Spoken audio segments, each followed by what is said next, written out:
All right, good evening, everybody. This is a good early number. It is 6:31. I am 1 minute late. My apologies. Best laid plans of mice and men, you know. But let us get this meeting started. As a quick reminder, for attendance purposes, please go into the chat box and type in your name, and preferably, if you know it, your MHSAA registration ID. Just, helps us to look you up easier if we have to for some reason. Today, we will be going through the test questions. Bob has also picked out some plays. We have some poll questions for those to see if you agree or what way you think the call is going to go. For the test questions, we have, via the Zoom polls, we have quiz questions. We're not keeping track of anybody's scores. They're not going to be graded, but I really do encourage you to engage. Even if you've already taken the test, if you know the right answer, click what the right answer is. That's a great way of letting us know and Bob know, is this a question we need to spend more time on explaining, or if everybody understands it, oh, okay, we can kind of move right along. And so that is the agenda for today. Some brief housekeeping things. We sent out an email to let everybody know that we have updated our MIGS standings for the association members that we have on record as having paid their dues, attended a couple meetings, or viewed a couple meetings online. We've updated everything on the MHSA website. So if you think you should be MIGS with us, I strongly, strongly beg you to log on to official services on my MHSAA and make sure you're MIGS with us. And then everything else come the 20th you'll need to do, which is your schedule, your position, your availability dates, and of course your rules meetings, which you shouldn't be working any games if you haven't taken the rules presentations and stuff, of course. And then eventually this test. Now, as a reminder, I've asked for clarification from the MHSA on it. I have not received a response yet. If you look at your dashboard, which is brand new under my MHSAA, it'll show you whether or not you're tournament eligible. And if you haven't submitted your test, your postseason exam, regardless of whether or not you want to work the semifinals or the finals, it will show you as not tournament eligible if you have not submitted the test. But everywhere it's written in the MHSAA rules book and officials mechanics books and everything else, it says that you only need to do the postseason exam and pass with 80% if you want to work a semifinal or a final. So I'm not understanding the discordance a little bit there. I've asked for clarification, but here's the thing which we always encourage anyway. Please do us a favor and just take the test. You're already here with us, engaged in the meeting. Take that test. Even if you're not planning on working a semifinal or final, it's a great way to learn. So with that said, Bob, do you have anything to kick us off? Or actually, I do have one thing. After this meeting, actually starting at 8 o'clock, Rich Ames is hosting a Deep 3 Zoom. This is something that he does every Monday. Of course, today is Tuesday, but his Monday Zoom this week is tonight instead of yesterday. If you don't know Rich Ames, he was a longtime Division I side judge. He now is an observer for the Big Ten, observer and recruiter for the Big Ten. He also observes and advises for the MIAA and the MHSAA. I sat in on his Zoom a couple of weeks ago. It is wonderful information for anybody who's working Deep 3 positions, even if you're not, just so that you know what your Deep 3 guys are supposed to be doing. It's wonderful information. And that aside, Rich is an invaluable resource. I've used him, talked to him a number of times over the years. He's observed games that I've worked. Great guy and fantastic official. So if you're interested in hopping on that Zoom, send me an email and I'll forward the link to you. My email is bob@Detroit to actually, I'll type it in the chat. And while Bob's doing that, as a quick reminder, one other housekeeping thing, as always, we are recording this meeting for those who are working or maybe even officiating tonight and are unable to attend. So feel free to keep your camera on or turn your camera off, and we will upload it to YouTube and share that link out with everybody else. So keep it kosher, so to speak. Come on, man, I did.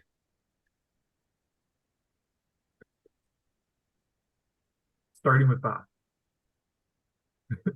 I got one of my guys saying, send me the link for the meeting. I sent it to you an hour ago, man. Of course, Shane sent it to you twice over the last 4 days, too. All right. Letting a couple last but as always, try to keep yourself off mute unless you're kind of engaging in a question, because lots of times we get background noise and that just makes it hard for everybody else. So with that being said, I do encourage those who are interested in even not just Deep 3, but just officiating in general, going to that Deep 3 meeting. That's excellent content there. All right. All right, cool. So with that said, again, these aren't being graded. I'm going to launch the first question. I'll read it. I might not read all the answers word for word because you don't want to just listen to me, but let's get things kicked off here. All right. First of all, Bob, can you see the poll that I posted? Yes, sir. Awesome. All right. 1st and 10 for Team A from its 20-yard line. A1 takes the snap and throws a backward pass to A2. A2 begins to advance but faces a heavy rush. He's outside the lateral boundary of the free blocking zone as established at the snap. When at his own 15-yard line, he throws a pass that crosses the sideline at Team A's 24-yard line.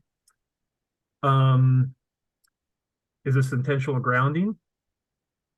I see here, or is this no problem? So I see here that some of the answers that I typed in are longer. If you're having trouble, okay, did the size of the box change for everybody right now? Bob, did the size of the box? I tried to expand the box widthwise. Sorry, actually, I answered, so I don't see the box anymore. Okay. Because for me, I noticed I had to extend the box widthwise.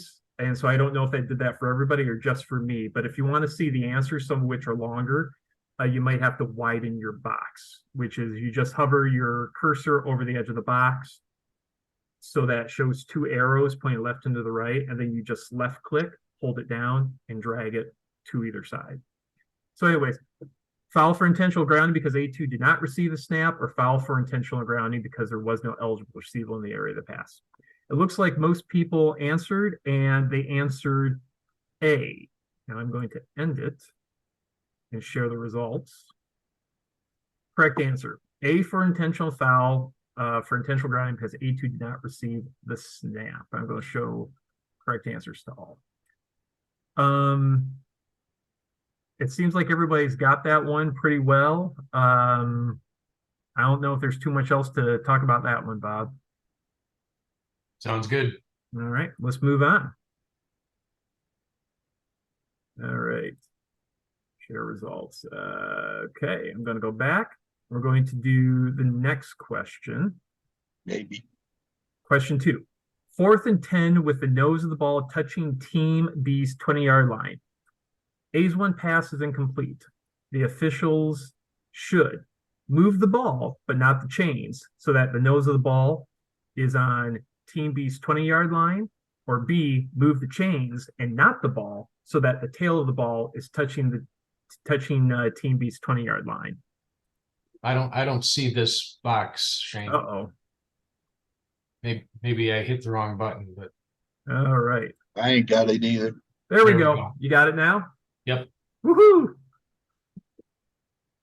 First time I've done quizzes in Zoom, so thanks for everybody working with me. All right.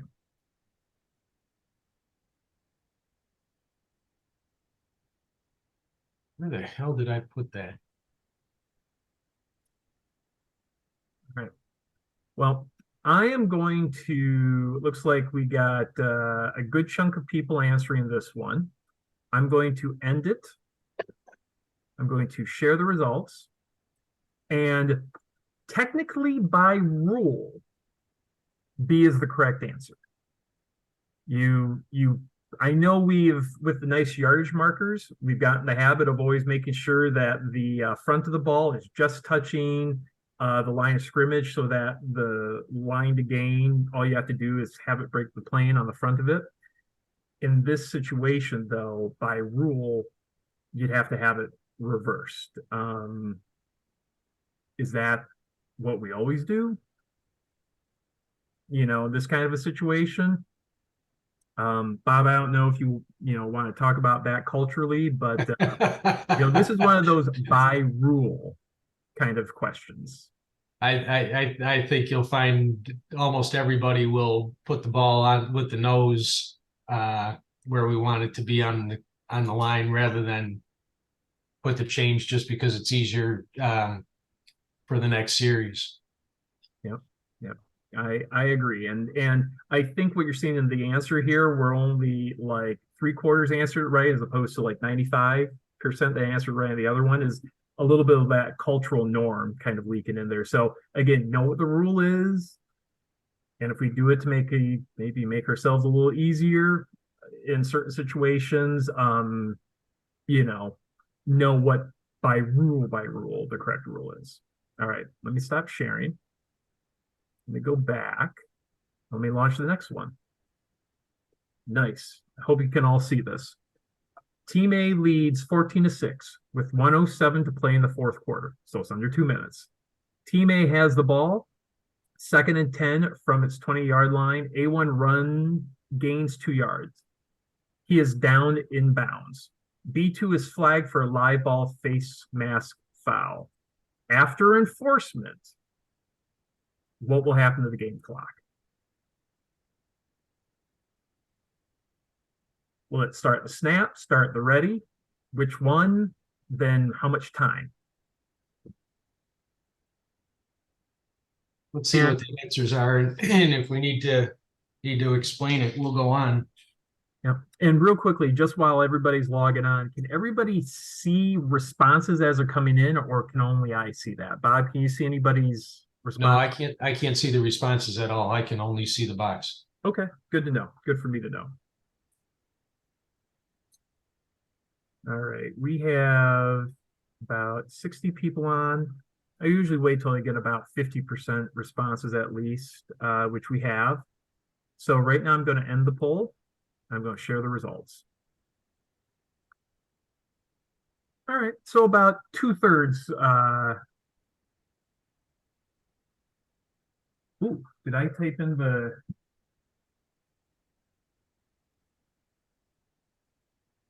Bob, can you double check the correct answer for me on this one? Yeah, the answer is D. It should be D. My apologies. Yep, the correct answer is D. You type in 30 of these, you're accidentally going to type in the wrong answer once.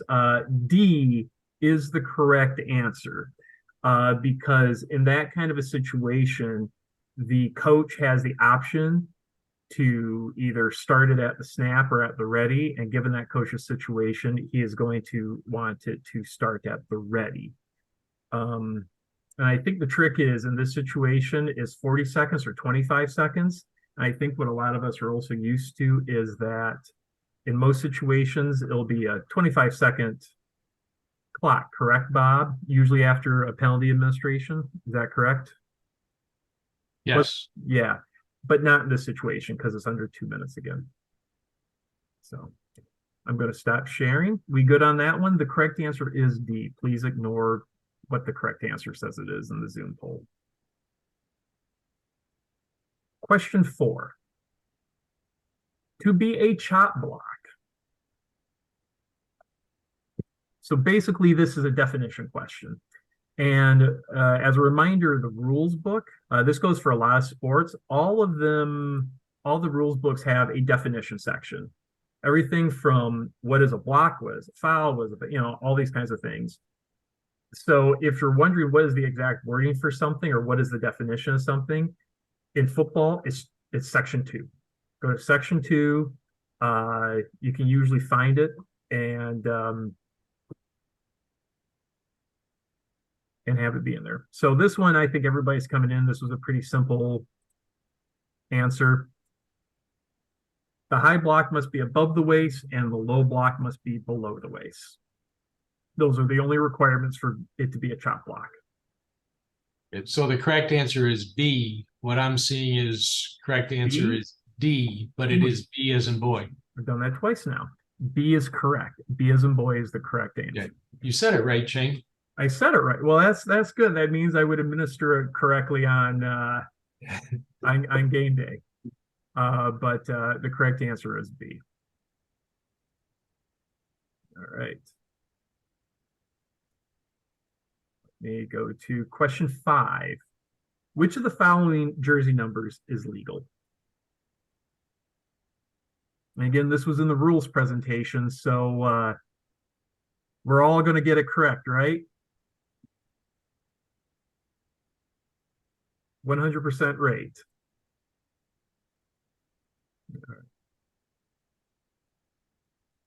Which of the following jersey numbers is legal? All right. All right. Looks like we got a good chunk responding. Going to end the poll, share the results. Pretty good. Correct answer is 0. Again, the shortest way to look at it is 0 to 99, and none of the numbers can be preceded with a 0. That's the easiest way to think about it. Hey, I typed in the correct answer this time. Go me. All right. Question 6. R1 catches a free kick and is advancing. He reaches Team R's 30-yard line when he throws a forward pass towards R2, who is at Team R's 40-yard line. The ball hits off R2's hands and falls to the ground. And so when this is occurring, maybe there's a penalty, maybe there's not. What should happen? It should be blown dead, or is it live and treated as a fumble? Let a few more people respond.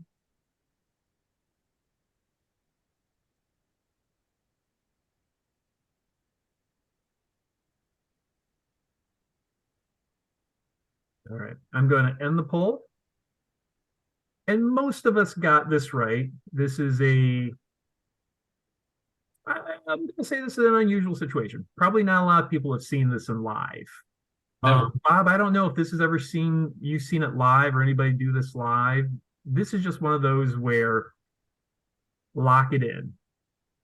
Know what it is. And again, if the easiest way to think about it is anytime somebody throws a forward pass that is truly a forward pass and it's incomplete, whether it's legal forward pass or illegal, the play's dead. That's the easiest way to think about it. I stated that correctly, right, Bob? Yep. That's the easiest way to remember this one. That is A, the ball should be blown dead and treated as an incomplete forward pass. No matter where it is on the field, no matter how many times they've thrown a forward pass, a pass, that's how you do it. The key is that it's incomplete. Also, if it's completed forward pass, we're just going to have a flag and let the play continue. Right. If it's an incomplete pass, forward pass. All right. So question 7. A1's legal forward pass is thrown towards A2, who is running down the sideline in front of his team's bench. While the pass is in flight, B3 interferes with A4, but that interference occurred all the way on the other opposite sideline. made no impact on the play. The quarterback wasn't looking that way first and he got held or something like that. No, none of that. Is it a no problemo? Which I like that answer. Yeah, no problem. We cool. Or is it pass interference? Just waiting for a few more here.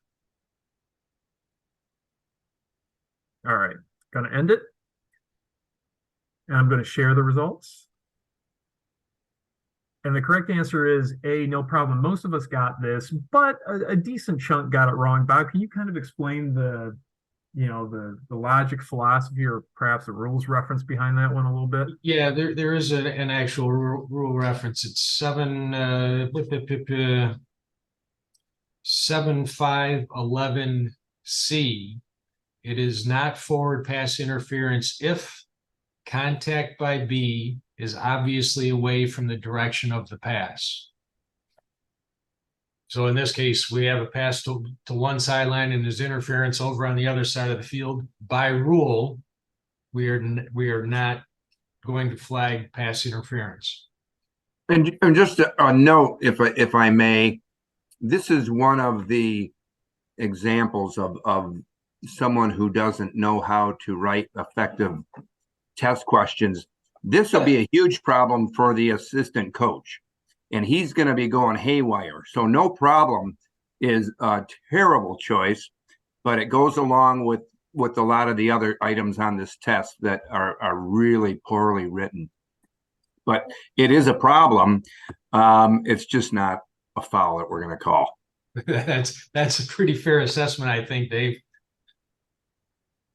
All right, so that was question 7. So I might. Well, the only other thing I said, the thing you got to watch out for, if it's a bad hit, though, right? We would call a personal foul potentially. Yeah, we could still have a personal foul away from the direction of the pass. We just wouldn't have pass interference. Correct. All right. So by the same logic, we wouldn't call holding, even though there's no specific rule support like there is for pass interference. But if it's 50 yards away, we're not going to have a holding foul. All right.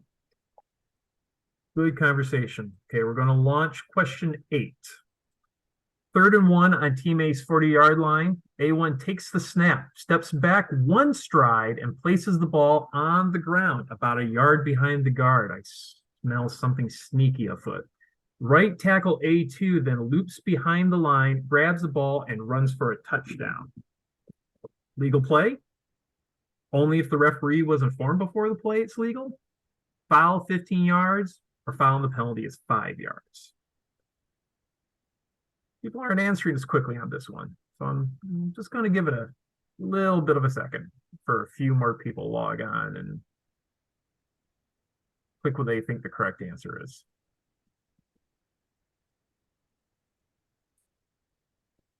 All right. A few more. Okay. We got a good chunk. Share the results. And D, foul, the penalty is 5 yards is the correct answer for number 8. And this is one I've never seen before. Bob, you want to give just maybe just talk about it just a little bit, because this has to do with definitions of the snap's got to go straight back and who it has to go to, and this is to avoid some of those quote unquote trick plays, if you will. They're kind of trying to get away from that in the game right now. Yeah, you're on a roll there too, Shane. I didn't write down the exact rule reference, but it's along the lines of planned loose ball play. It's going to be in Rule 7 handing. I think it's 7-2-8. I think that's what I had written down. 7-2-8 for those interested in digging into this one, because oh no, wait, that's 6. That sounds right. Yeah. 7-2. If this is Bob Williams, if I can add, a lineman in any of those situations can never pick up the ball and run by rule. Now they can tell the referee about a planned, thingy about that, but it can never be a lineman by rule. Right. It can't, and the lineman can't pick it up if it's a quote unquote planned, like fumble or something. Obviously, if the ball gets Correct. loose, Correct. anybody can pick it up and try to advance it. But Could pick up an actual fumble. And actually, I think in our week 2 review, we have an example of a play where there was either a fumbled snap or a muff snap, and the guard who happened to be pulling grabbed the ball out of the air, which would be legal. Correct. Yes. And actually, this one is 7-3-2, and that'll tell you what a lineman has to do to be able to receive a handoff. Yeah. Has to be at least a yard behind the line of scrimmage, and he has to have turned his feet so that he is facing his own end line, the other way. and again be at least a yard behind the line of scrimmage. And that's why we get paid the big bucks.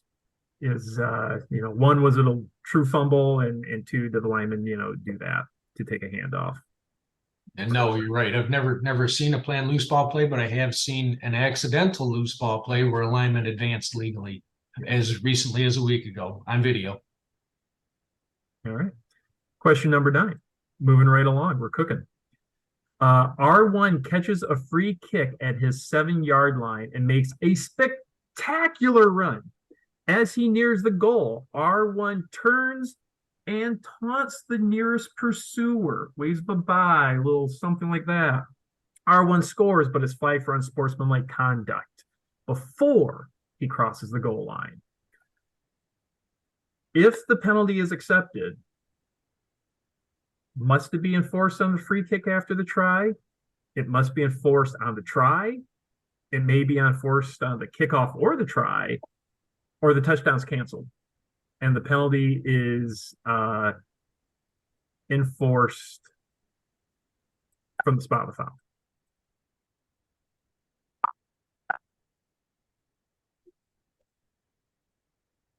All right. Coming in, and I will end the poll. And it looks like most of us got this one right. That, yep, you definitely got to penalize that behavior.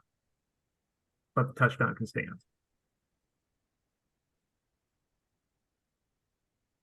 I don't think there's too much more to that one. Nah. Yeah. And again, don't let an unsportsmanlike penalty get confused with other kinds of live ball penalties where the touchdown would get canceled. I guess I'll add one thing, and don't let us get confused by what we're going to watch on Saturday afternoon when we're watching a Michigan or Michigan State or Alabama or LSU game, where it is enforced from the spot of the foul. It is not that way in high school. Mm-hmm. Good distinction. All right, number 10. First and goal from Team B's 6-yard line. The pylon is placed correctly, which we know they're not always, but that's why we walk the field beforehand. The pylon is placed correctly at Team B's 2-yard line. Did I type that right? Hold on. The pylon is placed correctly at Team B's goal line. A1's fumble deflects off the pylon and bounces back to Team B's 2-yard line. I typed in the answer incorrectly. So what happens when the ball is fumbled at the 2-yard line and then it bounces and it hits the pylon? What happens? That's basically what happened in this play. Fumble, right. Ball's bouncing. Before it hits out of bounds or crosses the goal line or anything, it bounces up and hits that pylon. What's the result? Does it make a difference whether or not it touches the front of the pylon, side, top, comes to a rest right on the pylon? All right, looks like we got most people answering. Going to end the poll. And you know what? Even though I typed in that question missing about a sentence and a half, everybody still got it right. We got some smart people here. All right. Let me stop sharing that one. All right. So number 10 was D. All right. Question 11. Moving on. During close line play, legal contact by guard A1 causes defensive tackle B2's helmet to come completely off his head. B2 disengages with A1 and pursues the runner several yards downfield. Offensive tackle A3 blocks B2 above the waist from the front after his helmet comes off. What do we have? Both people ejected. A3 unsportsmanlike conduct, B2 unsportsmanlike conduct, or simply are we just going to say all that we know, both teams have fouled? What do we have? We're not saying what the fouls are. All right, looks like we got most of the people who are answering answered. All right, correct answer is A. Both teams have fouled.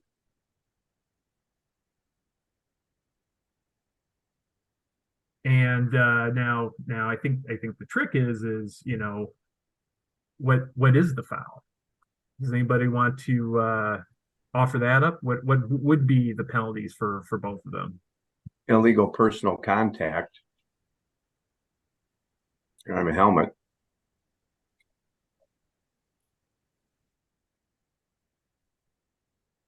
Got illegal participation. That's, I believe, the word we were looking for. Yep, illegal participation. Yep. Now, I think Bob has shared images or videos of this in the past where somebody's helmet does come off and they've disengaged from whoever they're disengaging, but their instincts just kind of take over and they kind of move a little bit towards with the ball, with the action. At what point does it become illegal participation?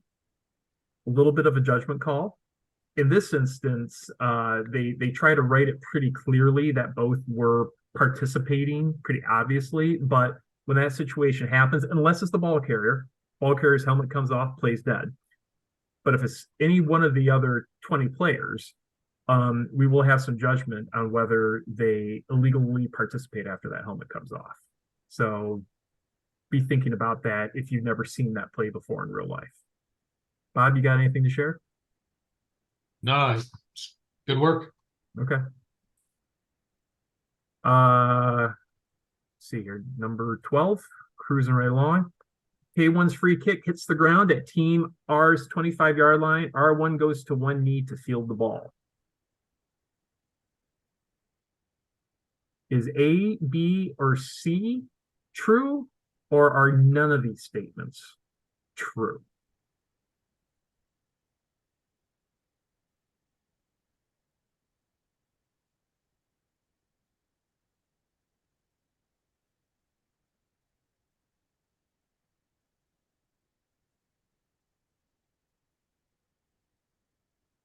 Just going to give it just another few seconds.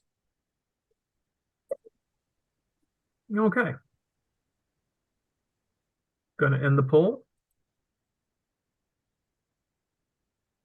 All right. Going to share the results. None of those statements are true.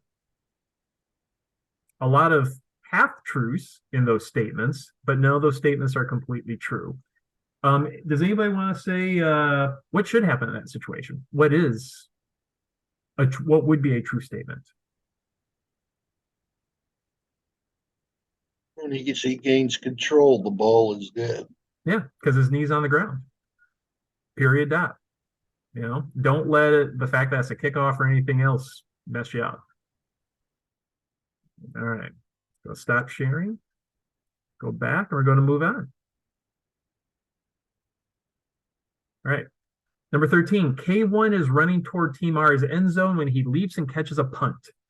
K1 is over Team R's 1-yard line when he gains control of the ball, but he first touches the ground in Team R's end zone.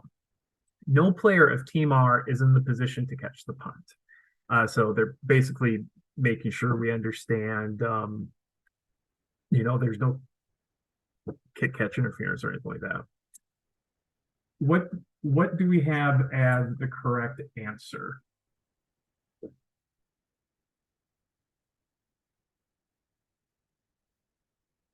with A and C, very similar. Very similar. Yep. Or the same thing, another evidence of the test rater's inability. Yeah. Sorry.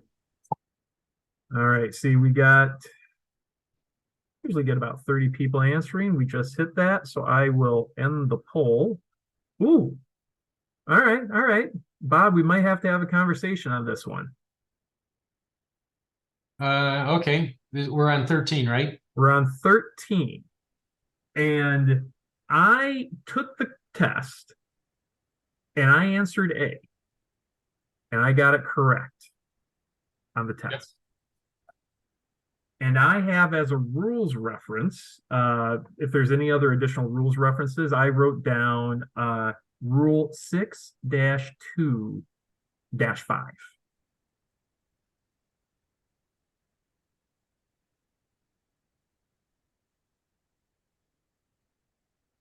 Why do I have 656, or maybe I don't, maybe I'm not on the right page. Well, they also might complement each other, but so I think I mean, it's one of those things where why the coach would want to take it at the 1 yard line. I have no idea. But he could. So you have a catch while he's in the air before he's touched the ground. Yep. Yeah. So I don't. And that is a spot of first touching. Yep. Yep. And I think this is an extreme example that they made up to really hammer home first touching versus, a touchback and, all that kind of a thing. I think this was really an extreme example to hammer home the first touching, rule, because I think the receiving coach in almost all universes in the multiverse, he'd say, I want the touchback. But Absolutely. But the correct rule answer is A. He could take out the 1 if he wanted to. It doesn't make sense, but he could. The point of the question is that even though he's airborne, he has still touched the ball at the 1 yard line. Even though if this were a pass receiver, we wouldn't give him possession until he touched the ground. Yep. Exactly. All right. So that's 13, number A, letter A. All right. Number 14. 2nd and 30 from Team A's 30-yard line. A1's forward pass is grabbed near the sideline at Team A's 40-yard line by airborne eligible A2, who jumps straight into the air. B3 shoves A2 so he lands out of bounds beyond Team A's 42-yard line. Is it a catch? Is it no catch? It's a catch if the covering official believes A2 would have landed inbounds without the contact. Did I type in that question again? And he lands out of bounds beyond Team A's 42-yard line. I typed it correctly. Okay. All right. Looks like most people answered. Pretty straightforward. It's a no catch. It's a no catch. I know that there was that NFL rule a long time ago, and there was all that judgment of, did he get pushed out of bounds, all that kind of stuff. But that nothing like that exists in high school. Excuse me, Shane. Yes. If he pushed him out of bounds, then is at A's 38-yard line.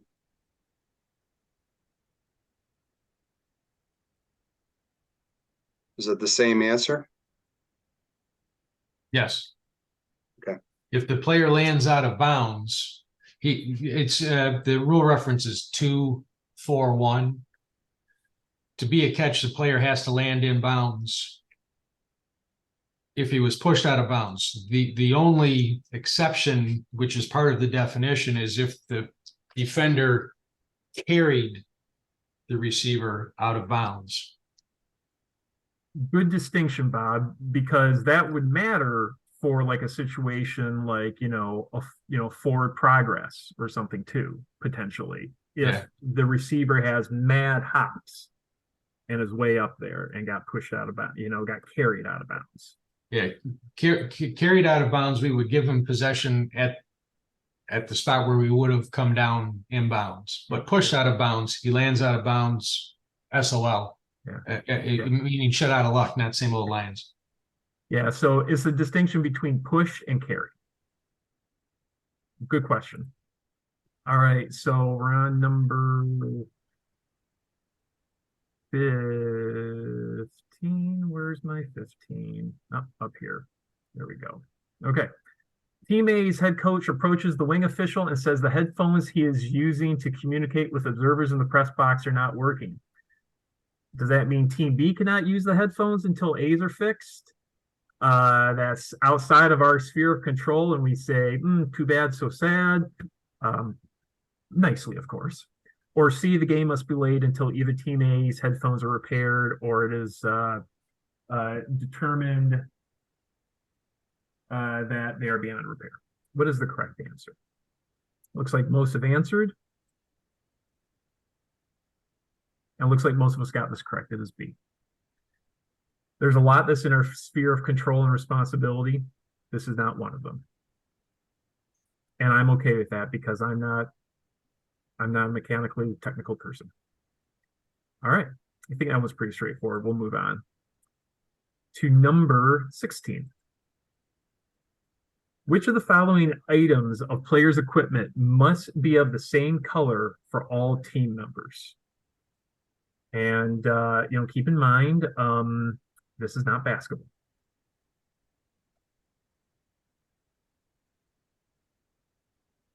Which of these have to be the same color for the whole team?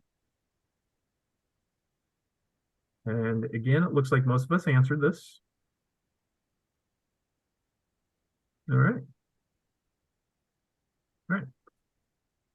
And E is the correct answer. None of those items have to all be the same color. Now, Bob, I am going to throw you a little bit of a curveball here, and I'm going to throw this out to everybody else. I was working a game. It was a sub-varsity game, to be fair. And one team had gold, yellow helmets. And obviously there was two kids who had the leftover helmets and they were white. Is that acceptable? Or do helmets have to be the same color? Full disclosure, I didn't look it up and I honestly don't know the answer to that, but my gut is telling me that that's okay. But I want to throw it out to the group just for a little bit of help. Anybody know that off the top of their head, different colored helmets? Yes, I'm just figuring somebody else will answer. Well, with the concussion It's fine. padding that's black, it's got to be fine. Yeah. Only jerseys Yeah, only have to be the same color. okay. Thank you, everyone.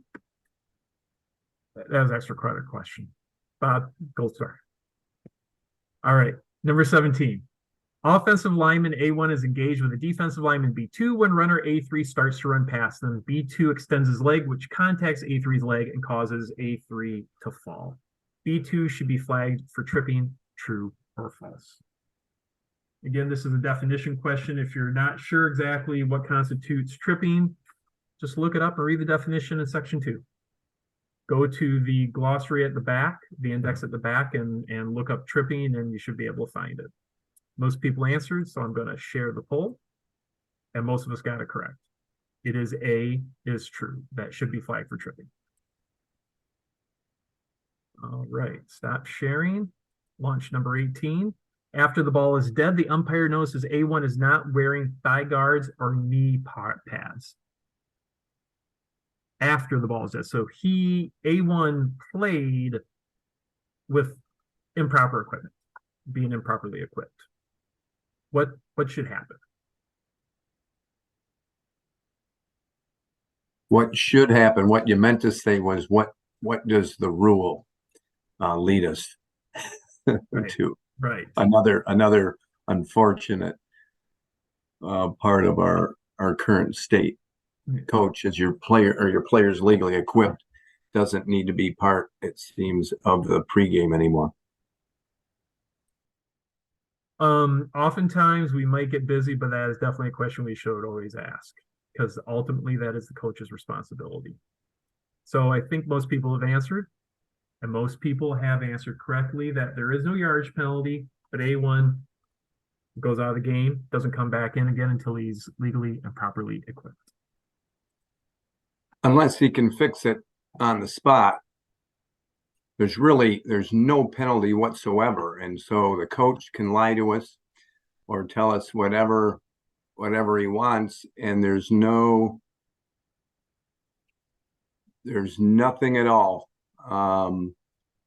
that penalizes a team that is either trying to cheat or it's just unfortunate for the team that does go through the measures to get prepared for the game, and the other team doesn't have to, and there's no penalty whatsoever for them.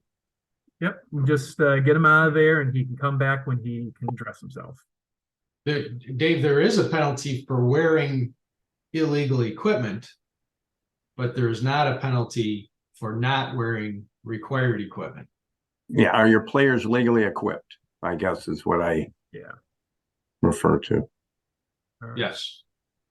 Right, number 19. As my kids were saying, we cooking. All right. The snap ends when? And again, this is a definition question. If you don't know what a snap is, or if you've never actually looked up the definition of a snap, section 2 of the rules book. One of the most important but overlooked section of any rule book is the definition section. And if I've commented on that a few times already, I'm foot stomping at home. You know, newer officials and older officials.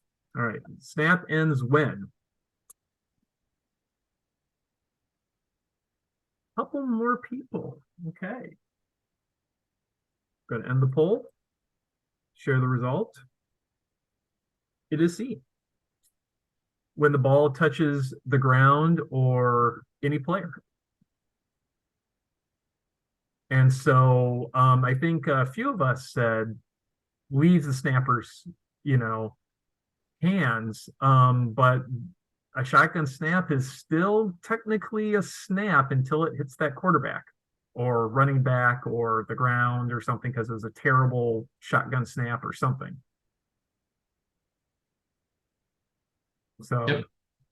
little bit of a nuance, but this is one of those, again, that's how it's written in the definition.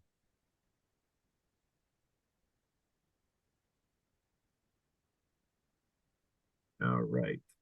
That was, now we're on 20. 4th and goal for team A from team B's 1 yard line. Left guard A1 locks arms with left tackle A2, and right guard A3 locks arms with right tackle A4. Team A players then block the team B players. Now, of course, you could say no problem, but I don't see this happen very often, so something tells me it's probably a foul. The only question is, what's the penalty? I've seen this on field goals and tries. Oh, where they just, they're not advancing, they're just kind of linking up and standing still? Yep. Wow, I haven't even seen that. All right, so looks like a few of us have answered this. I will end the poll because we just hit 30. I'm going to share the results. It is C, 10-yard penalty. Now, I think that's a good one, Bob. When I was reading the rule book, it didn't make a distinction between, are people coming into them, or are they going towards people? I think in either situation, it's a penalty. If they lock arms and they block somebody either backing up or going forward. Yeah, 921. I'm sorry. Yeah, 921B.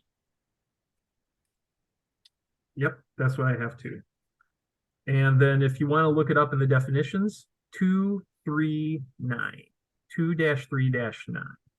Strong, Shane. Tell you. It only took me 20 years to figure out how important the definition section is, but hey, I figured it out. All right, going on. 21. 3rd and 17 at the 8:20 in the third quarter. B57 twists the quarterback's face mask as he scrambles behind the line of scrimmage. The quarterback breaks free, throws a legal forward pass to A15, who is down at the A42. Got one sideline screaming for a face mask, and they complete a pass, and everybody's going crazy. What do we have here? What do we have?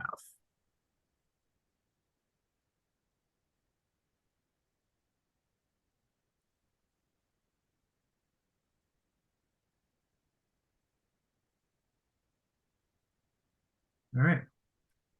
Now, this is interesting. I like this. Okay. Now, I'm going to end the poll because most of us answered. Going to share the results. Okay. Full disclosure. When I took the test the first time, I picked B. I thought, pass is complete. Hey, tack on that 15 yards to 42. But D is the correct answer. And why must they decline it to accept the penalty, whereas if it was a running back who got his face mask yanked and got downed, we would just, add it on to the end of the run? What's the what's the distinction here? Anybody? Loose ball. Loose ball. The end of the run where the foul occurred was when the quarterback threw it. Right. Now, Tony, if that quarterback got that face mask, and because of that face mask, he like maybe trips and falls down there, that's a different situation, right? As opposed to he shrugs off the face mask penalty, or the face mask grasping, and throws a pass downfield to his teammate. Those are different. Right. We had two different runs on the play. Yep. So I like this one. That was kind of a good one that I think a lot of us, myself included, would have gotten that one wrong because I didn't fully understand, that's the end of, the run, the final run, which would be the guy receiving that ball. This is also different than a foul, which would be roughing the passer. Which has a different set of enforcement penalties. Yeah. Does anybody have any questions on that one? Again, kind of wanted to just talk about that one a little bit because I saw a lot of people were thinking like me, the first time around. But by rule, D is the correct answer. All right. Stop sharing, go back, move on. Question 22. A snaps the ball from the B5 and immediately throws a fade pass near the back corner of the pylon. The line judge rules a touchdown when A16 appears to make a spectacular catch as he is leaning forward and subsequently falls to the ground as he is completing the catch. Oh no, line judge, hold your water on your signal a little bit. Soon after A16 hits the ground, ball squirts out without the line judge seeing it. The back judge saw the entire play. What is the correct answer? I kind of laugh at answer B. Back judge shouldn't get involved. Well, unless it was truly an obvious catch. That's what Shortly back after, judges do.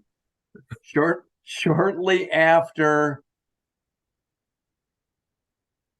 he falls to the ground, or soon after he hits the ground. That would seem like the ball hasn't squirted out yet. It's a catch. Yep. So I'm imagining the scenario where the receiver is maybe kind of leaning at like a 45 or 60-degree angle, catches that ball and is still falling down, hits the ground, and the ball squirts out. Shortly after, the ball squirts out. Yep. It's right? soon Shortly, it's worded soon after A16 hits the ground. So It's just poorly worded. It should say upon hitting the ground. exactly, that would have been more obvious. but that's what makes it the wrong answer. But And it B doesn't is even- actually B, while you chuckle at it, Yeah. is the right answer. We don't have to wait. I mean, if the player hits the ground and then the ball squirts out, he hasn't survived the ground. Where's survived in the rule book? It's not in the rule book, and the definition of the catch isn't in the rule book. I'm sorry, the definition of the catch isn't in the rule book, but the concept of surviving the ground is a philosophy that goes across all levels of football, even at the high school level. Yeah. And I think this would be this is a different situation. So again, by rule for test purposes, when you're completing the test, E is the correct answer for the MHSAA. But the fact that when he was already falling down is when he secured the ball is different than somebody who jumps straight up, catches it, secures it, comes down with 2 feet, and then like a half second later gets hit by a defender and the ball kind of pops loose. 2 slightly different examples. You're correct. Yeah, and so I think again that was one of the points they were trying to make, is that he was already falling to the ground when he secured possession.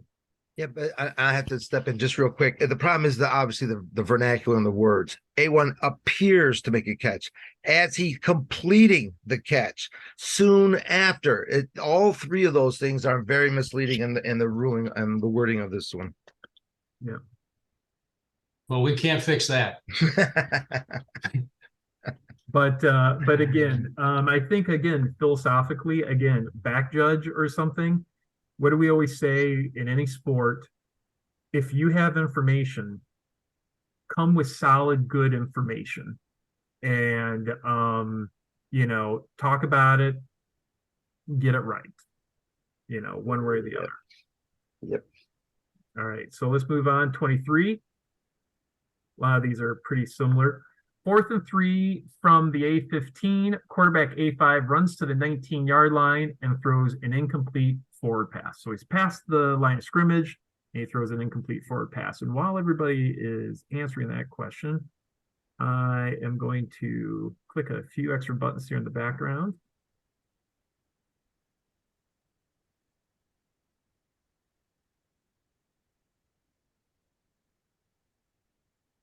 All right. All right. What do we have here? And again, get used to these next few questions. The answers, they write questions by committee up at the MHSAA. And so sometimes you can tell when one person, gave them about 6 questions because the wording sounds all very similar and the answers are all very similar style. So 4th and 3 from my, yep. Okay, so what do we have here? Who's getting the ball and where should it be placed? Oh, I only got 18 people answering this one. You people are a little worried to answer it. All right. All right, I'll stop sharing. We got 32 responses. There we go. The correct answer is C. It's B's ball from the 14. Bob or anybody want to unpack that one for us? First of all, what's the penalty? Illegal forward pass. Yep. And So that's a 5-yard penalty, but what's the other part of that penalty? The loss of down. Loss of down. And so since it was 4th down, you would enforce both the penalty, which is spot the foul, and you would enforce the loss of down, which by extension would make it 1st down for the other team. 24. There's only a few that have loss of down. Not a lot. Not a lot. 4th and 3 from the A15, very similar. But it's question number 24. Quarterback A5 runs to the 24-yard line and throws an incomplete forward pass.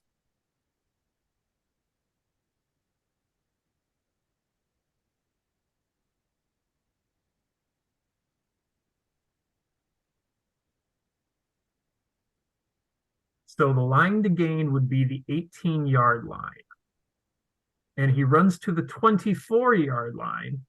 As we just said, that an illegal forward pass is from the spot of the foul and it's a 5-yard penalty. Which, if you're to enforce that penalty, which most likely it's going to be, it would be enforced from the 24 and put the ball at the 19. But whose ball is it? Let's find out. Well, there's only one answer that has the 19-yard line. Oh, I gave it away, didn't I? Ooh. My bad, everyone. E is the correct answer. Although it is. That's a good way to talk it out, though. Yeah. And so they're like, well, you might have the other coach, once you explain to them, yeah, no, they got enough yards, even with the penalty, to get the 1st down. They might say, yeah, but isn't that a loss of down? Shouldn't it be 2nd down? That kind of stuff. And we're like, they lost the down on the 4th down. We don't replay 4th down. It's now 1st down. So E was the correct answer for 24. All right, let's check out. Can't the defense decline the penalty? If the defense declined the penalty, then it would be 1st down for A at the 24.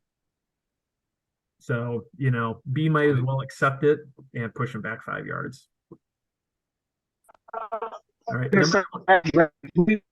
Oh, sorry. Go ahead. I thought it said it was incomplete. Was the pass complete or incomplete? The question said incomplete. Yes. Incomplete. So as we know from one of the previous rule questions, because it was an incomplete pass, even though it was legal, the ball would be dead. Shouldn't it be dead the minute he throws it? The ball would be dead, yes. From well, no, because it could be a complete pass. You got to wait to see the result of the pass. Yeah. But it was 4th down and 3. If we decline the penalty, it would be 1st down for B because it was an incomplete pass. Let's so if for those answering 25, go ahead, keep answering 25, and let's go back to 24, which I think I can do that. No, I can't. We're going to say it. So 24, 4th and 3 from A15. So quarterback A5 runs to the 24-yard line. He's past the line to gain by 6 yards and throws an incomplete forward pass. So once that pass is incomplete, even though it's illegal, you blow the play dead. Penalty marker from the line where he threw it, which was the 24-yard line. But the 24-yard line is now the forward progress spot. Right. And the continuity of downs is broken. So if they decline the penalty, the 24-yard line is where A is going to next snap from. But I don't understand why you have to wait to see if it's complete or not. He's already beyond the line of scrimmage. He didn't fumble the ball. He passed it. So wouldn't it be dead then? Well, the pass could be intercepted and the defense runs it back for a touchdown. And yeah, illegal forward pass is a live ball foul. Yeah. Okay. And then B would probably decline the penalty in that case because they won the touchdown. And just in general, almost nothing stops, has the official stop a play. Right. A helmet coming off by the runner. But we just don't stop plays. Yep. All right. Those are good questions. That's a funky situation. And again, it's one of those situations you might not ever see it, but when it does, it's good to kind of lock this in. All right, so 25 real quick. I think most people have answered this, but I'll read it just for completeness. 1st and 10 from the B45. Team A has 5 players in the backfield at the snap. A5's legal forward pass is intercepted by B49 at B's 20 and returned for a touchdown. During B49's return, B3 holds A4 at A40. So we're going to have multiple penalties on the slide ball play. And the result of the play is an intercepted ball returned for a touchdown by Team B. What is going to be, the result of the play? And it looks like most have answered. And I'll end the poll and I'll share the results and we can talk about it. E is the correct answer. Now, it doesn't really say what penalties are enforced or not enforced and where are they enforced from. You kind of got to think it through. But this is the hold, occurred after the interception, after the change of possession. And the hold occurred at A's 40. And so because it's one of those situations where the hold penalty occurs behind the runner, we're going to, enforce it from the spot of the foul, which would back them up 10 yards to the 50. But what about, the illegal procedure, legal formation for the offense? It's implied what happened, but what would have happened? What would Team B probably want to do with Team A's penalty? I see Bob Kelly waving his hands. They're going to decline it. Yeah, they're going to decline it. They're going to want to keep that interception. They might grumble about the hold, or if it's an obvious hold, they're going to yell at a B3 for doing a foolish hold, one of the two. But that's what would have happened in this situation. Okay. Going to go back to now 26. Just a few more questions here. 1st and 10 from B45. Team A has 5 players in the backfield at the snap, so basically the same setup. A5's legal forward pass is intercepted by B49 at B20 and returned for a touchdown. Prior to A5's pass, B3, so the exact same situation, where the only difference is prior to the pass, B3 held receiver A4 at B40.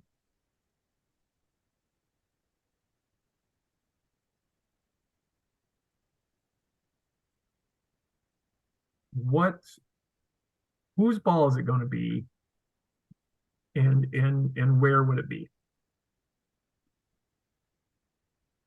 And I think 2 fouls before the change of possession. Yep. 1 on each team.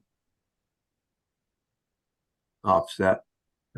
Well, so I am going to end the poll. And again, full disclosure, this is one that I also got wrong. I had selected 1st and 15 for A, because I goofed. But the correct answer is A, or is letter A. It would be 1st and 10 from the 45 for Team A.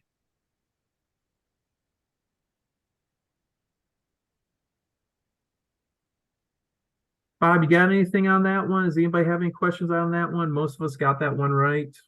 Yeah, no, Dave nailed it. You've got 2 live ball 2 live ball fouls, penalties offset. Yep.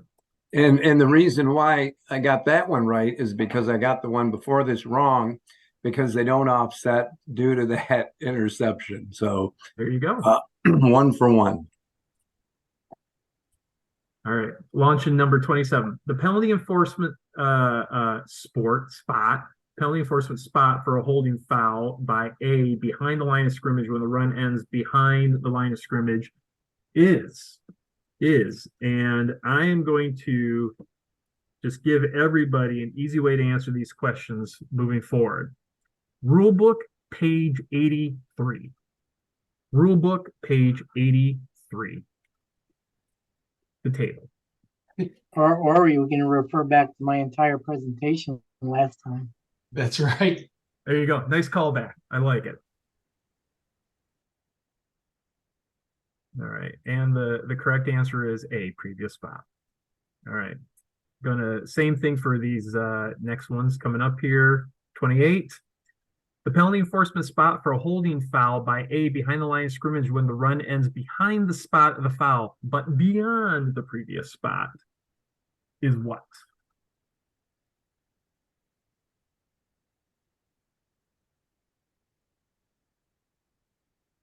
Hope I typed in the correct answer on this one.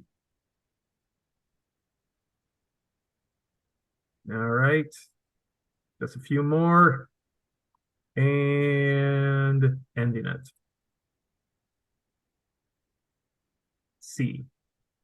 End of the run or related run. Again, full disclosure for myself. I got it wrong on the test because I selected succeeding spot, but it's end of the run or related run is the correct vernacular.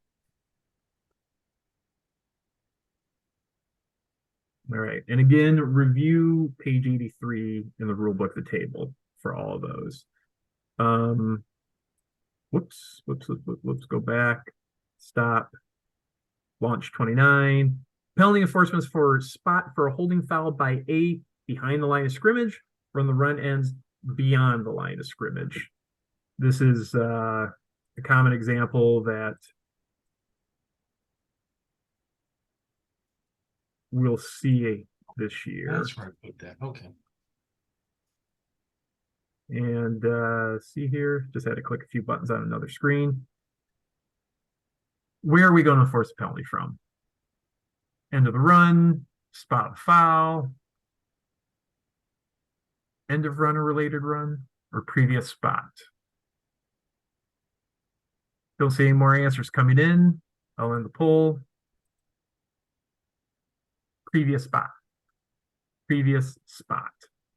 Different from past years, of course. That was the penultimate question. This is the ultimate last question. The penalty enforcement for spot for a holding foul by A beyond the line of scrimmage when the run ends beyond the line of scrimmage and the foul occurred behind the end of the run or related run is what?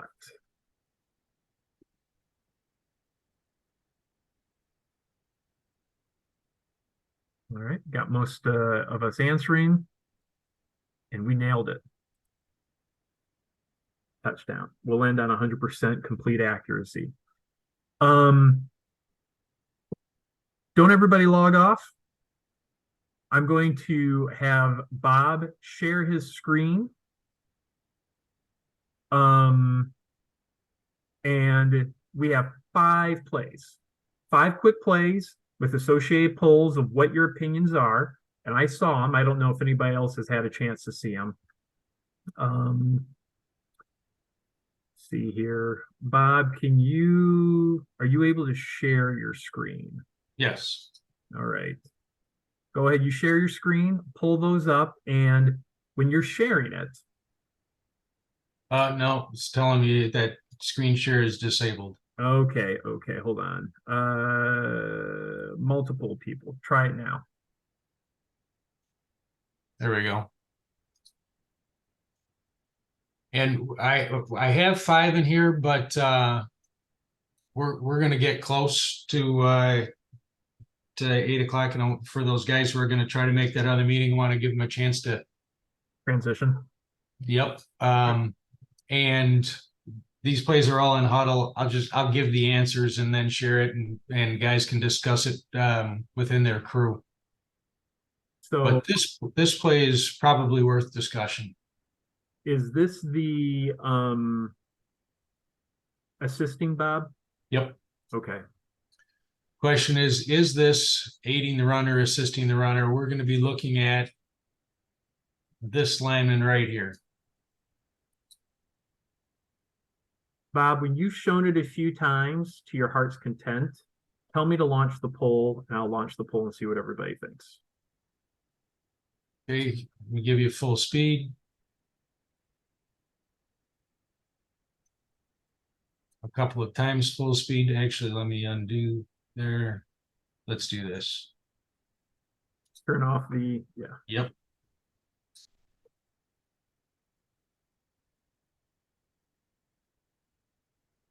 I'll give it to you slow. You can go ahead and turn on the poll. Okay. So the question is this, should this be flagged as assisting the runner? Yes, it definitely made a difference. No, he was pushing the pile.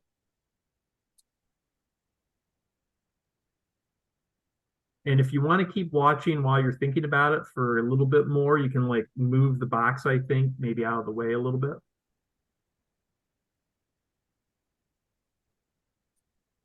All right, about half of us have answered. I'm going to end the poll and see what everybody thinks. Again, some judgment calls in this one. Let's find out. Ooh, 42 answered. Share results. All right, Bob, you should be able to see the results now. I can. Looks like about 2/3 of us said, yeah, it made a difference. He assisted the runner. Bob, what are your thoughts? I think that this player number 56 is directly pushing that runner, and that runner is not getting away without the assistance of the push. Now, it would have been nice if the defender wasn't trying to tackle the ball and he were trying to tackle the player, and everybody would have fallen down. But nonetheless, number 56 is directly pushing him. Not saying this is easy to see, but this is what it looks like. It seems that there's white jerseys involved right up until the runner breaks away. Yeah. So I whether it's right or wrong, I've kind of made the decision to say, if they're pushing, they're blocking. If they're pulling, they're fouling. However, let me throw up that annotation again, because I think I put. Bob, I'll say this: if you watch it, now with the screen sharing, it's not really full speed, at least on my computer, and it's a little choppy. Yeah. If you watch it yourself on Huddle at full speed, it looks a little more like aiding the runner than it does on this screen, with the screen sharing. And for those of you who want to pull it up on Huddle later, another day, these plays are under shame for meeting poll. Is that right, Bob? Yes, and I've shared it with everybody. But the definition of aiding the runner includes to push, pull, or lift the runner. So if he is pushing the runner as opposed to pushing the pile, it's probably, for most of us, usually it's a tight distinction, and we're going to want to call it that he's pushing the pile. I think in this particular play, this would be one that's easy to say he's actually pushing the player as opposed to pushing the pile.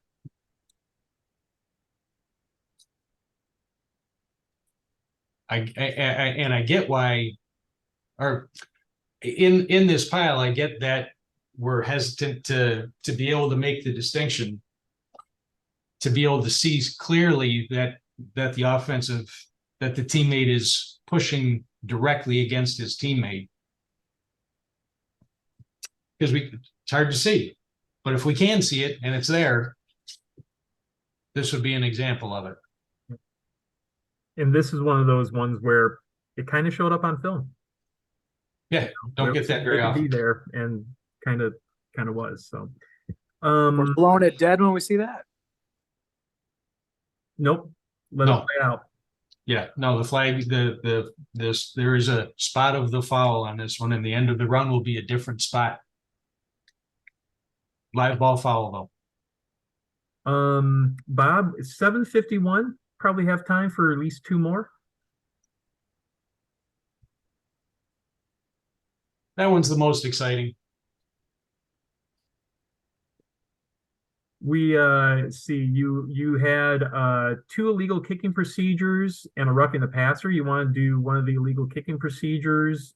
Yeah, Ooh, well, do the let's do unsportsmanlike one. Let's do the passer. Okay, do the passer. The unsportsmanlike one was a good one too, in my opinion.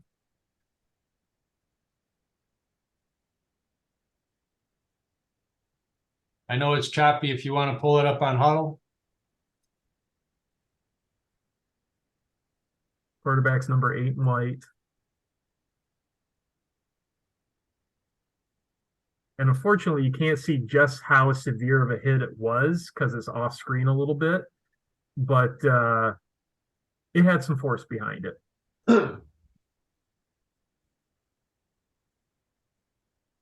So the timing isn't horrible, but there's clearly enough of a delay. Yes, that was brutal. There's clearly enough of a delay that the defender should have known that the ball was gone, and he didn't need to add that force. He can hit him a little bit, can't kill him. So should this be roughing the passer? Yes, that was brutal. No, that was soft. Where's the here's the other one. Oh, wait a sec. Wait. Yep. Okay, let me share that one real quick. Share the results. All right, most of us are thinking that one, was roughing the passer. So go ahead, roll this one and I'll pull up the other poll. Is this unsportsmanlike conduct when the player spikes the ball? Yeah. So should this be unsportsmanlike for spiking the ball? Yes, absolutely per the rule. No, he was just a little excited.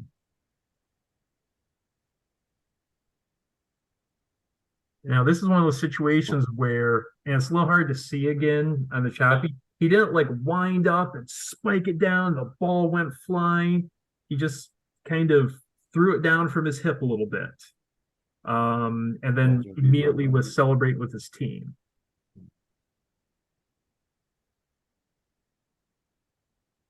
Looks like we got about 20 respondents. I know it's a little hard to see, let's see what everybody thinks, because I thought this was an interesting one. Like, ooh. And here's I'll tell you what I think after everybody throws in the response. 26, 27, 28, maybe a couple more. I'll end the poll. Tell you honestly, Shane, I guess I wish there was a third answer. Depends how I feel at the moment. Well, that was going to be my answer, was it depends. It looks like a little more than half said no, he was just a little excited. And I agree with you, Bob. Let's say the team in red who scores that touchdown, maybe it's the end of the third quarter and they're up by 35. And maybe it's a chippy game. Guess what? I might throw it just to make a point and get things under control. If the next extra point or 2-point conversion is a potentially game tying play or game winning play, I might have a different opinion. Bob, I don't know if that's what you're thinking or if other people it's very close, and you can tell by the voting. This one is not obvious. I put it there because I was curious how everybody else was going to respond. And it's not quite 50-50, but it's 65-45. It's the closest poll we've had all night. 55-45 rather. My math. Closest poll we've had all night. All right. Bob, you got anything else for the good of the group? It's 7:56. No, sir. Does anybody Well done, have Shane. any quick questions for the good of the group? I will stay on myself if anybody has any kind of administrative logistical questions with filling stuff out of the MHSAA webpage, that kind of a thing. But again, remember, September 20th, you have to have this test in to get credit. Don't wait till September 19th or September 20th. Log on now, do it. You get to do it twice. In case you make a bunch of incorrect clicks, that kind of a thing. But don't forget, schedule, your position, your crew, which only one of your crewmates need to do, and a few other things I've already mentioned that I'm forgetting right now. But does anybody else have any other quick questions? Okay. For those of you who are going to join the other Zoom meeting, that's a great one. And I appreciate everybody logging on tonight. And good luck this week. Oh, next meeting is real quick, October 3rd, Tuesday, 6:30 p.m. Right now, it's scheduled for in-person. Sounds good. Thanks, Shane. Have a good one. Yeah. Thanks, guys. Thank you.